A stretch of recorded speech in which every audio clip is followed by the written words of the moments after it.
What gives? These vermin spread quick like head lice, reaching their arms through the windows at half-mast, overcoming us. Hundreds of them, all making their way from all parts of the city back to do his bidding, tearing at us desperately as though they might find what they lost in us and be whole again. Aim. Subtraction. We're losing a numbers game in a bad way. Black holds the royal flush.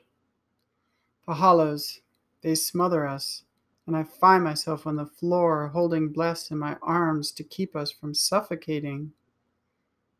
Then all the commotion comes to an end.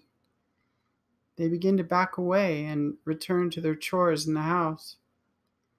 Finally, we can breathe. Bless is coming to consciousness.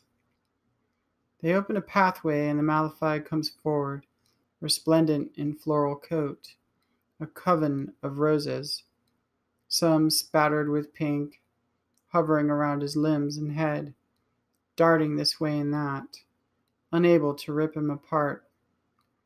He is bloody and bruised. We can and will subtract you, you liability of life on earth. I feign a declaration of peace in my aura to stem his advance, while Bless is on the verge of remembering who and where she is. Black continues to approach us in slow motion. The silver, which backs the amulet Bless gave me, flashes behind the waxy nephrite, dangles from a chain around my neck. He bends at the waist and leans over us, elongating. He raises his eyes to look into mine. Bless is hurting and unaware. I'm sitting up and holding her. She's pale and whispering under her breath.